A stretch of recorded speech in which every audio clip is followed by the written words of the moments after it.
न तेनेह कृष्णावसन वितरणात् वेग नैपुण्य पुण्यं पार्थान अर्थान कुरुणामधिपति विहितान जो जुहा बाहा बागनौ हतिया मतिया नयद जो भुवम मरतरुं स्वर्गत अनर्गलौ जहा अंता दंता बलार देश परम पुरुष अंतो तो संतो न तू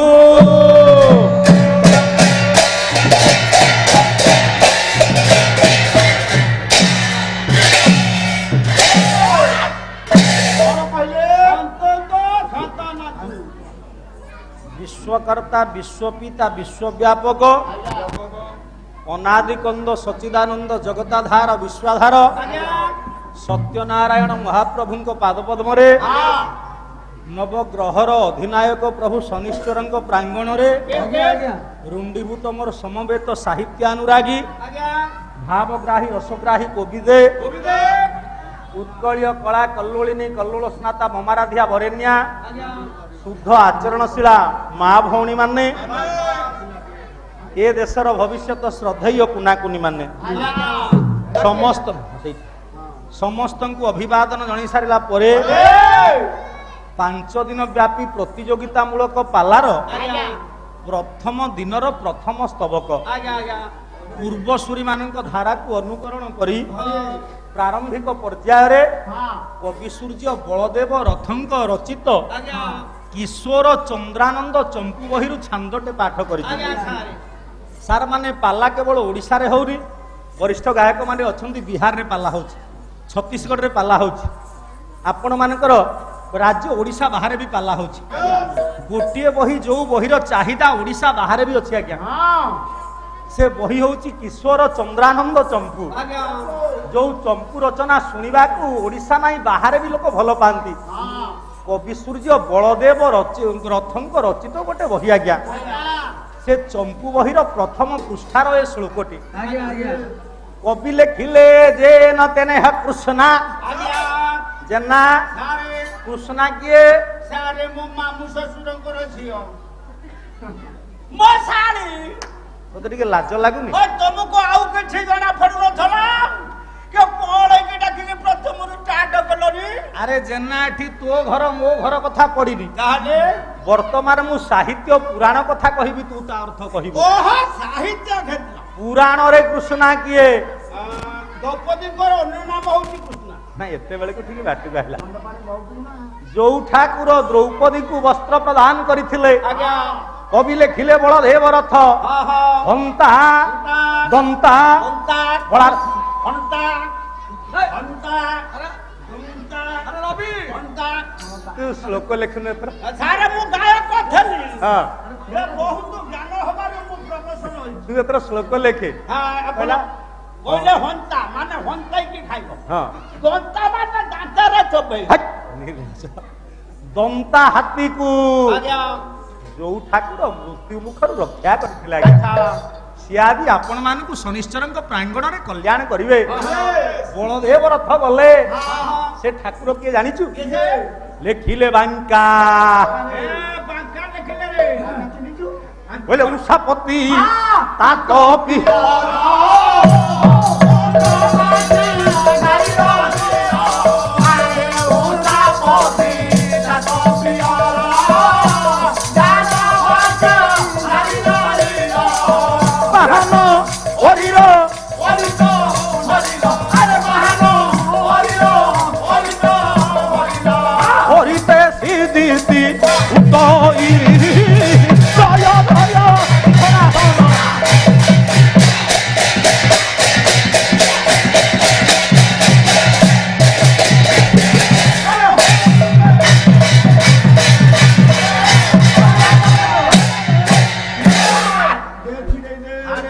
बांकांको पद कौन बुझिलु धाड़िए कहीदेले तो परिचय जना पड़ जीवो केते ज्ञान तो आपण मते पचार नांती उषापति तात पियर यही कथा गोटे गोटे कोन एता स्पिरिट रे कहले मु कहि पारि धीरे धीरे धीरे धीरे उषा हां उषा माने फैन आ उषा माने उषा फैन तू काई पाला को आसु छु तो झाड़ा बहुत गोटे फैन हेले झाड़ा हां इरे पुराण रे उषा किए ओहो पुराण ବାଣାସୁରର ଝିଅ ନା ହଉଛି ଉଷା। ସେଇ କଥାଟା କହିବୁ ନା। ଆଜ୍ଞା ଉଷାର ପତି କିଏ? ପତି ହେଲା ଅନିରୁଦ୍ଧ। ଉଷା ପତି ତାତ। ଆଜ୍ଞା ତାତ ମାନେ ବାପା। ଆଜ୍ଞା ଅନିରୁଦ୍ଧର ବାପା କିଏ? ପ୍ରଦ୍ୟୁମ୍ନ। ଉଷା ପତି ତାତ ପିୟର। ପିୟର ମାନେ ବାପା। ଆଜ୍ଞା। ପ୍ରଦ୍ୟୁମ୍ନର ବାପା କିଏ? କୃଷ୍ଣ। ଜାନ। କୃଷ୍ଣଙ୍କର ଜାନ କଣ? ଗରୁଡ଼। ଗରୁଡ଼ କହୁନ। ହୋମ ଜୀବଟିକା ଧୋତ। ଭକ୍ଷ୍ୟ। ଆଜ୍ଞା ଗରୁଡ଼ କଣ ଭକ୍ଷଣ କରେ? ସର୍ପ। ଜାନ ଭକ୍ଷ୍ୟ ଧାରୀ। ଆଜ୍ଞା ସର୍ପ ଧାରୀ କିଏ? ସଦାଶିବ। ଜାନ ଭକ୍ଷ୍ୟ ଧାରୀ ନାରୀ। ଆଜ୍ଞା ସଦାଶିବଙ୍କ ନାରୀ କିଏ? ମା ପାର୍ବତୀ। ବାହନ। ପାର୍ବତୀଙ୍କ ବାହନ ସିଂହ। ପରୀର। ଅରିଜକି ଶତ୍ରୁ। ସିଂହର ଶତ୍ରୁ କିଏ? ହସ୍ତି। ଆଜ୍ଞା କବି ମାଇକା ଲେଖିଲେ କହିଲେ ପ୍ରଭୁ ମୁଁ ବାର୍ଦ୍ଧକ୍ୟ ବୟସରେ ଆପଣଙ୍କୁ ଡାକୁଛି, କେତେ କାତରିତ କଣ୍ଠରେ ଡାକୁଛି। ଶ୍ରେଷ୍ଠ ଜନି ମଣିଷ ଜନି। ଆଜ୍ଞା ଜଗନ୍ନାଥ ଦାସ ଭାଗବତରେ ଲେଖିଛନ୍ତି ସାର୍ ମାନେ ପାଲା କାହିଁ ଶୁଣିବେ, ପୁରାଣ କଥା କାହିଁ ଶୁଣିବେ। ଆଜ୍ଞା ଅନ୍ତେ ମନୁଷ୍ୟ ସୃଷ୍ଟି କଲା, ବିଜ୍ଞାନର ବିବର୍ତ୍ତନବାଦ ତତ୍ତ୍ୱକୁ ଜାଣନ୍ତୁ। First form of life appears in water. Darwin କହିଲେ pisces are the first form of life. ଜଳଚର ପ୍ରାଣୀ ପ୍ରଥମେ ସୃଷ୍ଟି ହେଲେ, ଭଗବାନ ଅନ୍ୟ ପ୍ରାଣୀଙ୍କୁ ପ୍ରଥମେ ସୃଷ୍ଟି କଲେ, ଶେଷକୁ ମଣିଷକୁ ସୃଷ୍ଟି କଲେ। ଆଜ୍ଞା ପୁଣି ମଣିଷ ଯୋନିରେ ଜନ୍ମ ହେଇଛି, ବ୍ରାହ୍ମଣ କୂଳରେ ଜନ୍ମ ହେଇଛି, ଦୁଃଖ କଷ୍ଟରେ ଆପଣଙ୍କୁ ଡାକୁଛି।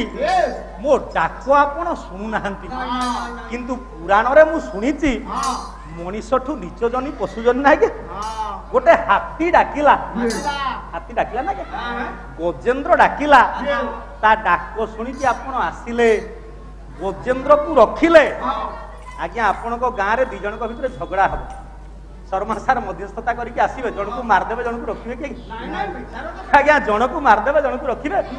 ଆପଣ ଗଜଟାକୁ ରଖିଲେ, କୁମ୍ଭୀରଟାକୁ ମାରିଲେ ନା। ଆଜ୍ଞା ହଁ କି ନା? ଆଜ୍ଞା ଚକ୍ର ପେଶୀ ନକର ନାସି।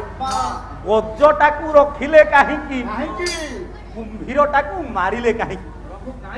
ପ୍ରଶ୍ନ ବାଣରେ ଯେତେବେଳେ ଜର୍ଜରିତ କଲେ ବାଙ୍କା, ଅରୂପ୍ୟ ବେଳେ ବେଳେ ସାରୂପ୍ୟ ହେଇଯାନ୍ତି, ଅଦୃଶ୍ୟ ବେଳେ ବେଳେ ଦୃଶ୍ୟମାନ ହେଇଯାନ୍ତି, ଅଶବ୍ଦ ବେଳେ ବେଳେ ଶବ୍ଦର ପ୍ରତିଧ୍ୱନି ସୃଷ୍ଟି କରନ୍ତି। ପ୍ରଭୁଙ୍କଠୁ ଉତ୍ତର ଆସିଲା। ଆଜ୍ଞା ଗଛରୁ ଆଜ୍ଞା ଆମ୍ବ ପଡୁଥିଲା, କେତେ ପିଲା ବସିଥିଲେ, କୋଉ ପିଲା ଭାବୁନଥିଲେ, ଯିଏ ଭାବିଲେ ସିଏ ବୈଜ୍ଞାନିକ ହେଇଗଲା।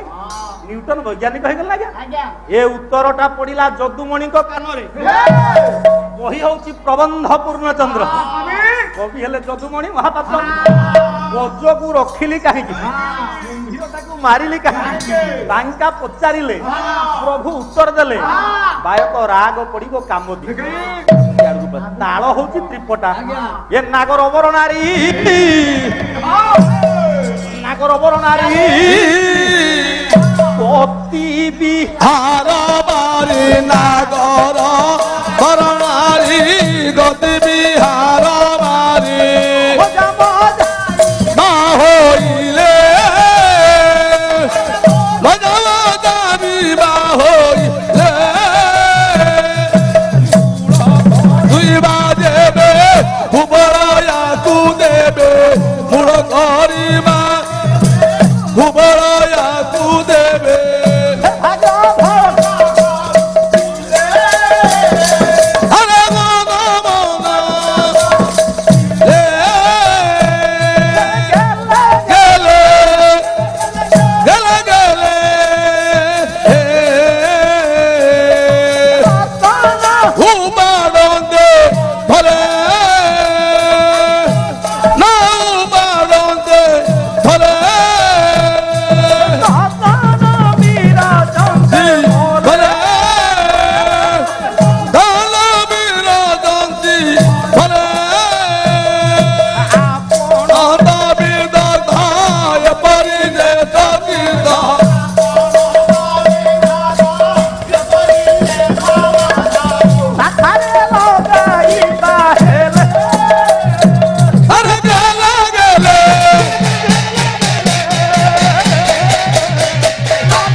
ମରିବ ଏ ପାଲା ପାଲା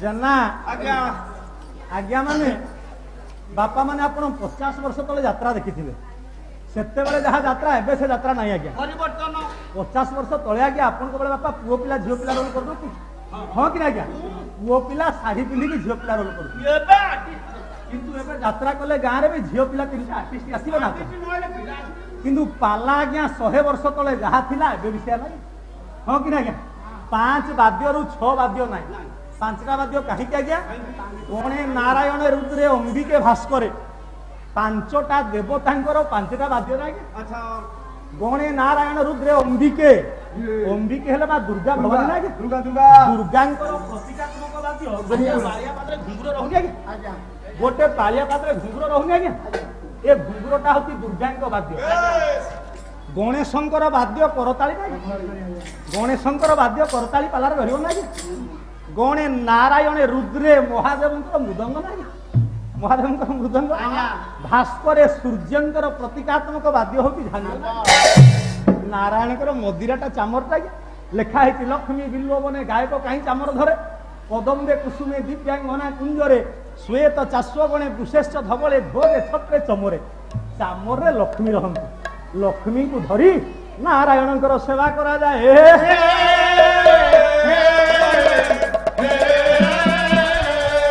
ସମୟ ବିସ୍ତାରିତ କରୁନି ସଂକ୍ଷିପ୍ତରେ ମଙ୍ଗଳାଷ୍ଟକ ସାରୁଛି ଆଜ୍ଞା ଜେନା ଯଦୁମଣି ଲେଖିଲେ ନାଗର ବର ନାରୀ କୋଉ ପୁରୁଷକୁ ନାଗର କୁହାଯାଏ ଜାଣିଛୁ ନାଗର ମତେ କହିବ ସାରେ ତୁ ନାଗର ଗୋଟେ ଟି ସାର୍ଟ ପିନ୍ଧିକି ଗୋଟେ ଗାଡି ରଖିଛି ସାର୍ ସେ ଗାଡିଟା ଧରିକି ସାଇ ଗୋଟେ ବିଡି କାଟେଟେ ଧରି ଇଏ ଜେନା ଆଜ୍ଞା ଆପଣଙ୍କ ଅଞ୍ଚଳର ଲୋକ ଆଜ୍ଞା ଯୋଉଠିକି ପାଲା ଗାଇବାକୁ ଯିବୁ ସିଗାରେଟ ପ୍ୟାକେଟଟି ଆଗ ମାଗିବ ସିଗାରେଟଟି ବ୍ୟାଗ୍ ଭିତରେ ରଖିବ ବିଡି ପିଇବ କହିବ ସିଗାରେଟଟା ସରିଗଲା ସିଗାରେଟ ନେଇକି ଦୋକାନରେ ବିକିବା ଲୋକ ସେ ସିଗାରେଟ ପ୍ୟାକେଟ ନେଇକି ଦୋକାନରେ ବିକିବା ଇତିହାସ ଭଲ ନା ମୁଁ ହଉଛି ନାଗର ତୁ ନାଗର କିରେ ପୁରୁଷ ଠିକ କେତେଟା ଲକ୍ଷଣ ଥିଲେ ତାକୁ ନାଗର କହିବା କେତେ ଲକ୍ଷଣ ଥିଲେ ତାକୁ ନାଗର କହିବା ଆଜ୍ଞା ବାଦି ପାଲା ହେଲେ ପ୍ରଥମ ଥାକରେ ଗାୟକ 50 ବହି ଲଗାଇଲେ କି ପାଲା ବହି ହଉଛି ସାହିତ୍ୟ ଦର୍ପଣ ବହି କିଣିଛୁ ବହି କିଣିବା କଣ ଦରକାର ବହି କାଟି କହୁଛୁ ଗାୟକ ହେବି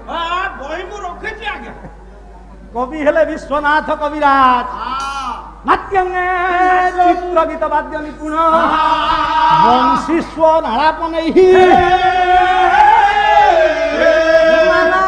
ଶାସ୍ତ୍ର ବିଶାରଦ ବେଦାନ୍ତ କୌତୁହାଳଗା ରେଡି ତର୍କ ସ୍ତମ୍ଭନ ମୋହନ ବଶୀକୃତା ସିଦ୍ଧାନ୍ତ ବାର୍ତ୍ତା କଥା ଯୁବାରତିର ଶାଶୁ ରସିକ ଇଏ ତଦ୍ଗୁଣେ ନାଗର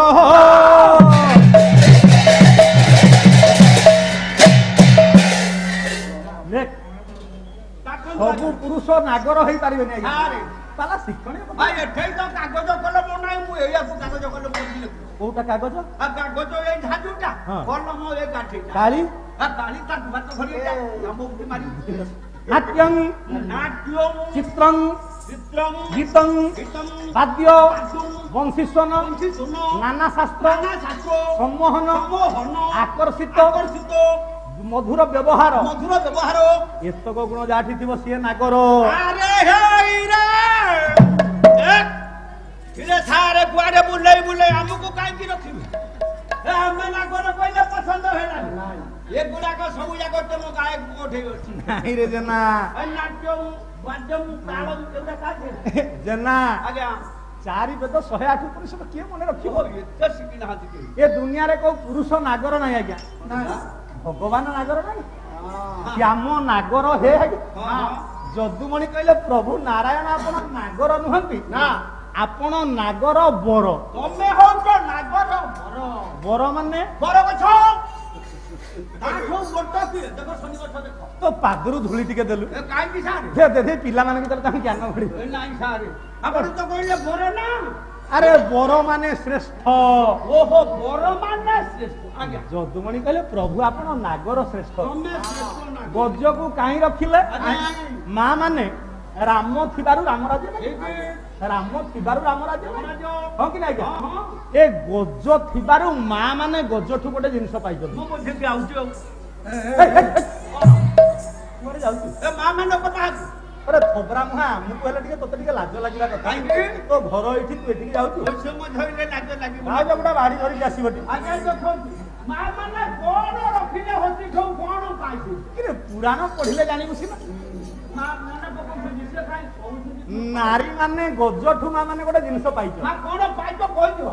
ଯଦୁମଣି ଲେଖିଲେ ହଁ। ନାରୀ ଗତି ବିହାର ବାରି।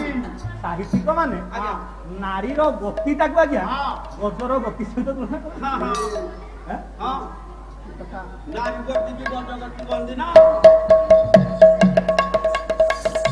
ଶାଢ଼ୀ ଦେଖ।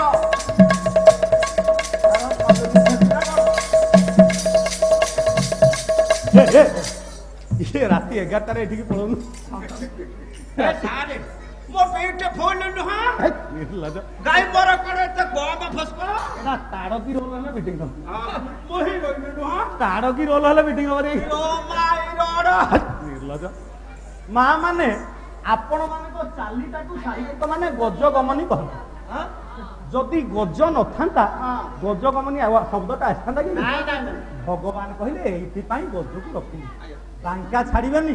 କହିଲେ ପ୍ରଭୁ ଆପଣ ଯେତେବେଳେ କଂସପୁରକୁ ଯାଉଥିଲେ କୁବଳୟା ନାମରେ ହସ୍ତି ଆସିଲା। କୁବଳୟା ନାମରେ ହସ୍ତି ଆସିଲା। କହିଲା ଯଦି ନାରୀର ଗତି ସହିତ ଗଜ ଗତିର ସମାନତା ଅଛି ଗଜେନ୍ଦ୍ରକୁ ରଖିଲେ ଏ କୁବଳୟା ହାତୀଟାକୁ ମାରିଦେଲେନି। କୁବଳୟା ହାତୀଟାକୁ ମାରିଦେଲେନି ମାମୁଁ। ଏ କୁବଳୟା ହାତୀଟାକୁ ମାରିଲେ କାହିଁକି? ପ୍ରଭୁ କହିଲେ ଆରେ ବାଙ୍କା ସେ ହାତୀକୁ କାହିଁ ରଖିଲି ଜାଣିଛୁ? ସେ ହାତୀ ତାକୁ ରକ୍ଷା କଲ ସେ ହାତୀକି ମାରିଲ। ଏମିତି ପକ୍ଷପାତ ପ୍ରଭୁ କଲେ କାହିଁ? ଯଦୁମଣି ସାହିତ୍ୟ ଆଜ୍ଞା ବହି ପ୍ରବନ୍ଧ ପୂର୍ଣ୍ଣଚନ୍ଦ୍ର କବି ହେଲେ ଯଦୁମଣି। ତା ତଳ ଛାନ୍ଦ ରଖର ଖସବଦ ଯୋଗେ ଶ୍ରୁତି ସ୍ତବ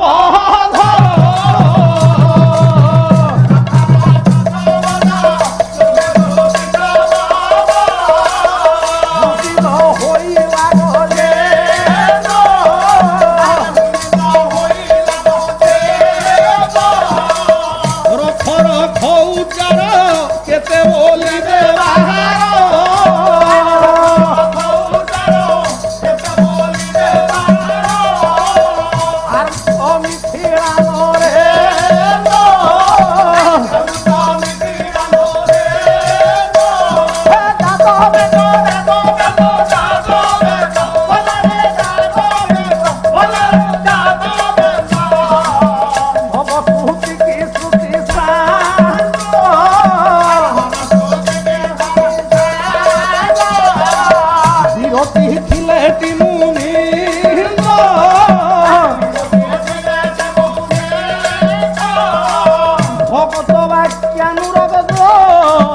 ভগত মহিমা জগত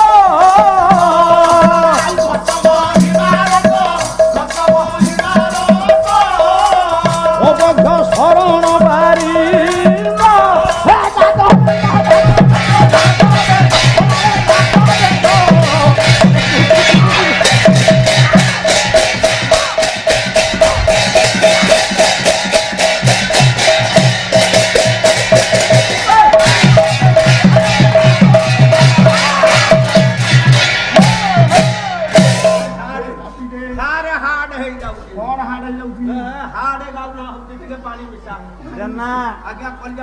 प्रभु उत्तर देले गजेंद्र को कहीं रखिली कुबलया को कहीं मारिली ए गजेंद्र कहला मते रख कहले रख रख सब नहीं है क्या कहला जिए रख कहे मु ताकू रखे माँ ने ताकू कहा गला दी हाथ पुलिस जते बेले आपन को धरौची बढ़ौची दी हाथ टेकी देले पुलिस रहि जाने प्रभु कहले ए गज कहला मते रख गजेंद्र डाकिला मते रख ताकू मु रखिली माने कहबा कथा तुमको जे रख कहला तमे ताकू रखिलो बांका छाड़ीवा लोक नाही तमे सेया करछो बांका छाड़ीवा लोक नाही नहीं बांका कहला प्रभु जेते बेले राम अवतारे शिव धनु भांगिबा को गले କାଳି ପାରିଲାନି, ବାଣାସୁର ପାରିଲାନି, କାର୍ତ୍ତବୀର୍ଯ୍ୟ ପାରିଲାନି, ନା। ଇଏ କେହି ପାରିଲେନି। ନାଇଁ। ଆପଣ ଯେତେବେଳେ ଧନୁକୁ ଧରିଲେ ମିଥିଳା କାର୍ମୁକ ନରେନ୍ଦ୍ର, ଏ ଧନୁଟା ରଖ ରଖ କହିଲା, ଏ ଧନୁଟାକୁ ଭାଙ୍ଗିଲ କାହିଁକି? ପ୍ରଭୁ କହିଲେ ଆରେ ବାଙ୍କା, ଆଜ୍ଞା ଏ ଗଜ କୁମ୍ଭୀର ଦୁଇ ଜଣ ଦୁଇ ଭାଇରେ। ଆଉ କଣ ଏ ଛାରେ ତମ ମୁଣ୍ଡ ଗମର ହେଲାଇ, ମୋ ମୁଣ୍ଡ ଗମର ହେଲାଇ। ନାଇଁ ଅସୁବିଧା କଣ ହେଲା? ଏ ତମେ ଇଆଡୁ ସିଆଡୁ କଥାବାର୍ତ୍ତା କରୁଛ, କଣ ଇଆଡୁ ସିଆଡୁ କଥାବାର୍ତ୍ତା କଲ? ସମ୍ପୂର୍ଣ୍ଣ ଭୁଲ ହଉଛି। ହେ ଗଜ କୁମ୍ଭୀର ଦି ଭାଇ, ହଁ ଆପଣ କହିଥାନ୍ତେ ଦି କୁମ୍ଭୀର ଦି ଭାଇ, ଦି ଗଜ ଦି ଭାଇ। ହେ ଗଜ କୁମ୍ଭୀର କେମିତି ଦି ଭାଇ ସାରେ? ଜେନା ଜଣେ ହଉଛି ଜଳଚର, ଜଣେ ହଉଛି ସ୍ଥଳଚର। ହାଁ? ଗଜ କୁମ୍ଭୀର ଦୁଇ ଭାଇ ଆଜ୍ଞା। କେମିତିକା ପ୍ରମାଣ? ବହି ହଉଛି କାର୍ତ୍ତିକ ମାହାତ୍ମ୍ୟ। ସତ୍ୟ ଯୁଗରେ ମା ମାନେ କର୍ଦ୍ଦମ ଦେବହୂତିଙ୍କଠୁ ଯୋଡ଼ିଏ ପୁଅ ଜନ୍ମ ହେଲେ। କାର୍ତ୍ତିକ ମାହାତ୍ମ୍ୟରେ କଥାଟା ଅଛି ଆଜ୍ଞା। ବଡ଼ ପୁଅ ହଉଛି ଜୟ, ସାନ ପୁଅ ହଉଛି ବିଜୟ। ଆଚ୍ଛା ଇଏ ପାଠ ପଢିବେନି ଭାଇ, ପଣ୍ଡିତ ହୋଇଲେ ମରୁତଙ୍କ ଯାଗ କର୍ମ ବାହି ଚଳିଗଲେ। ଆଜ୍ଞା ବାପା ମାଠୁ ଜନ୍ମ ହୋଇଥିବା ଯୋଡ଼ିଏ ପୁଅ ଜୟ ବିଜୟ ଆଜ୍ଞା ମରୁତଙ୍କ ଯଜ୍ଞ କରିବା ପାଇଁ ଗଲେ। ଗଲାବେଳେ ବାଟରେ କଥା ହେଲେ ଯାହା ଧନ ଆଣିବା ବାପାଙ୍କୁ ଦବା। ଏବେ କିନ୍ତୁ ଆମେ ଚିନ୍ତା କରୁଛୁ ଯାହା ଧନ ଆଣିବି ମୋ ସ୍ତ୍ରୀକୁ ଆଗ ଦେଇଦେବି, ବାପା ମା ପଛେ ନ ପାଉ ଆଜ୍ଞା ନାହିଁ। ଏବେ ଆମେ ଚିନ୍ତା କରୁଛୁ ଯାହା ଆଜ୍ଞା ଶୁଣା ଯାଉଛି ଟିକେ, ଯାହା ଧନ ଆଣୁଛୁ ମୋ ସ୍ତ୍ରୀ। ପୁରାଣରୁ କଣ ଶିଖିବା ଆଜ୍ଞା? ମା ମାନେ ପୁରାଣରୁ ଶିଖିବା କଣ? ଏ ଦୁଇ ଭାଇ ବିଚାର କଲେ ଯାହା ଧନ ଆଣିବୁ ବାପାଙ୍କୁ ଦେବୁ। ଯଜ୍ଞ ଚାଲିଲା, ଦକ୍ଷିଣା ନେଇକି ଫେରିଲେ। ବାଟରେ ଦି ଜଣଙ୍କ ଭିତରେ ବାକ ବିତଣ୍ଡା ହେଲା। ଜଣେ କହୁଛି ବାପାକୁ ଦବା, ଜଣେ କହୁଛି ଗୁରୁକୁ ଦେବା। ବଡ ଭାଇ ଜୟ ରାଗିଗଲା ବିଜୟକୁ। ଆଜ୍ଞା ରାଗିଗଲା ଆମେ କହନ୍ତିନି ଏଟା ଗଜ ମୂର୍ଖଟା। ଭାଲୁକୁ ମୂର୍ଖ କୁହନ୍ତିନି, ବାଘକୁ ମୂର୍ଖ କୁହନ୍ତିନି, ଗୋମାତାଙ୍କୁ ମୂର୍ଖ କୁହନ୍ତିନି, କୁକୁରକୁ ମୂର୍ଖ କୁହନ୍ତିନି, ଛେଳିକୁ ମୂର୍ଖ କୁହନ୍ତିନି। ରାଗିଗଲେ ଲୋକ କହିବେ ଏଟା ଗଜ ମୂର୍ଖଟା। ଗଜକୁ କାହିଁକି ମୂର୍ଖ କୁହନ୍ତି ଆଜ୍ଞା? ସାରଳା ମହାଭାରତରେ କଥାଟା ଅଛି। ଭଗୀରଥ ଯେତେବେଳେ ପିତୃପୁରୁଷଙ୍କୁ ଉଦ୍ଧାର କରିବା ପାଇଁ ଗଙ୍ଗାଙ୍କୁ ତପସ୍ୟା କଲେ। ଦେବୀ ସୁରେଶ୍ୱରୀ ଭଗବତୀ ଗଙ୍ଗେ ତ୍ରିଭୁବନ ତାରିଣୀ ସରଳ ତରଙ୍ଗେ।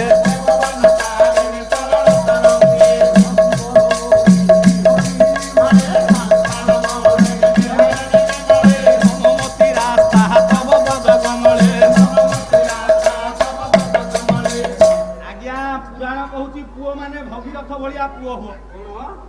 ଆଜ୍ଞା ଉଦ୍ଧାର କରିବାକୁ ପିତୃପୁରୁଷଙ୍କୁ 12 ଜଣକୁ 12 ବର୍ଷ ଲେଖାଏ ଜଣକୁ ତପସ୍ୟା କରିଛି। ଜଣକୁ 12 ବର୍ଷ ଲେଖାଏ 12 ବର୍ଷ ତପସ୍ୟା କରିଛି ଭଗୀରଥ ଆଜ୍ଞା। ଯେତେବେଳେ ଗଙ୍ଗାଙ୍କୁ ସ୍ତୁତି କଲେ, ଗଙ୍ଗା କହିଲେ ଇନ୍ଦ୍ରଙ୍କ ବାହନ ଐରାବତକୁ ଆଣ। ମୁଁ ମେରୁମେଖଳା ପର୍ବତ ଭିତରେ ଅଛି, ଐରାବତ ଆସିଲେ ମତେ ତା ଦାନ୍ତରେ ଉତ୍ପାଦନ କଲେ ମୁଁ ବାହାରିବି। ଯେତେବେଳେ ଐରାବତକୁ ସ୍ତୁତି କଲେ ଭଗୀରଥ, ଐରାବତ କହିଲା ମୁଁ ଶୁଣିଛି ଗଙ୍ଗା ସୁନ୍ଦରୀ, ଏ ଗଙ୍ଗା ଯଦି ଆସିବ ମୁଁ ଶୂଳ ମାରିବି ଗୋଟେ ଦିନ ପାଇଁ। ଗଙ୍ଗା ମୋର ଘରଣୀ ହୋଇବ, ଗଙ୍ଗା ମୋର ଘରଣୀ ହୋଇବ, ସତ୍ୟ କରିଦେଲେ ଶୁଭ। ଭଗୀରଥ କହିଲା ଐରାବତ ରହ ଟିକେ ଗଙ୍ଗାକୁ ପଚାରିକି ଆସ। ଯାଇକି ପଚାରିଲା ଦେବୀ ଗଙ୍ଗେ, ଐରାବତ କହୁଛି ଶୂଳ ମାରିବ, ତମେ ଆସିଲେ ତମକୁ ଗୋଟେ ଦିନ ପାଇଁ ବାହା ହବ।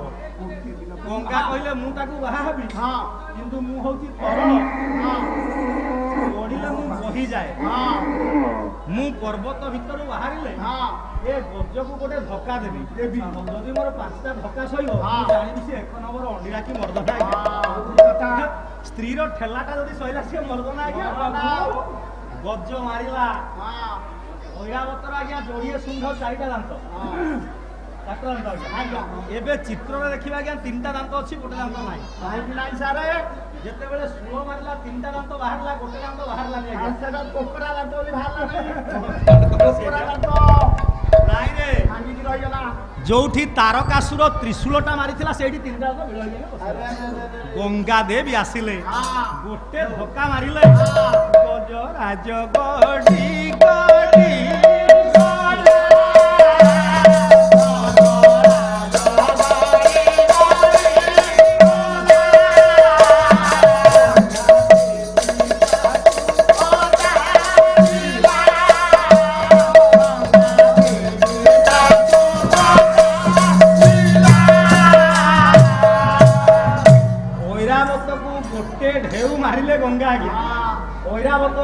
ନେଇ ଯାଉଛି ଗଙ୍ଗା ପଚାରିଲେ ଆରେ ଗଙ୍ଗାବତ କହୁଥିଲୁ ମତେ ବାହା ହବୁ ଗୋଟେ ଢେଉ ତ ସହି ପାରୁନୁ ମତେ ବାହା ହବୁ ନା ମତେ ବାହା ହବୁ ନା ଆଜ୍ଞା ଯୋଉ ଜାଗାରେ ହାତୀ ନାଁ କରିଦେଲା ଜାଗା ନାମ ହୋଇଲା ହସ୍ତିନା ଜାଗା ନାମ ହୋଇଲା ହସ୍ତିନା ମହାଭାରତ କଥା ଘଟଣା ଆରଳା ଦାସ ଯେ ଲେଖିଦେଲେ ଆଜ୍ଞା ଯୋଉ ଜାଗାରେ ହାତୀ କହିଲା ନାଇଁ ବାହା ହେବିନି ସେ ଜାଗା ନା ହେଲା ହସ୍ତିନା ଗଜକୁ ନେଇକି 5ଟା ପଢା ହେଇଛି ଇନ୍ଦ୍ରପ୍ରସ୍ଥ ଜୟନ୍ତ ଯେତେ ଯେତେ ପଢା ଦେଖିବେ 5ଟା ନାଗପ୍ରସ୍ଥ ନାଗ କହିଲେ ହାତୀର ଗୋଟେ ନା ଆଜ୍ଞା ଗଜକୁ ନେଇକି 5ଟା ପଢା ବଡ ଭାଇ କହିଲା ସେଇ ଦିନଠୁ ଯେତେବେଳେ ଐରାବତ ମନା କଲା ବାହା ହେବିନି ଗଙ୍ଗା କହିଲା ଆରେ ଗଜ ତୁ ଗୋଟେ ହାତୀ ହେଇକି କହୁଥିଲୁ ମାଙ୍କୁ ବାହା ହବୁ ଏ ସଂସାରରେ ଆଜିଠୁ ଲୋକମାନେ କହତେ ଗଜମୂର୍ଖ ଗଜମୂର୍ଖ ଗଜମୂର୍ଖ ଗଜମୂର୍ଖ ସେଇଥିପାଇଁ ଆମେ ରାଗିଗଲେ କୁହନ୍ତି ଏଇଟା ଗଜମୂର୍ଖଟା ଗଜମୂର୍ଖଟା ଗଜମୂର୍ଖଟା ଆଜ୍ଞା ଜୟ ଅଭିଶାପରେ ବିଜୟ ଗଜ ହେଇଗଲା ଧରିଲା ଯଜ୍ଞ ପବିତ କହିଲା ଭାଇନା ମୁଁ ବି ବ୍ରାହ୍ମଣ ଛୁଆ ମତେ ବି ଆପଣ ବିନା କାରଣରେ ଅଭିଶାପ ଦେଲେ ମୁଁ ଅଭିଶାପ ନ ଦେଇ ପ୍ରତ୍ୟାଭିଶାପ ଦେବି ଆପଣ କହିଥିଲେ ଯୋଉ ପାଟିରେ ବାପାଙ୍କୁ ଦବା ଆଜି ସେଇ ପାଟିରେ କହୁଛନ୍ତି ଗୁରୁଙ୍କୁ ଦବା କୁମ୍ଭୀର ଆଜ୍ଞା ଯୋଉ ପାଟି ଖାଏ ସେଇ ପଟି ଉଦ୍ଗିରଣ ନିଏ କାର୍ତ୍ତିକ ମହାତ୍ମ୍ୟ ମହାଦେବ ଦାସ କହିଲା ମୋହର ଅଭିଶାପ ନିଅ ଜଣେ କୁମ୍ଭୀର ହୋଇ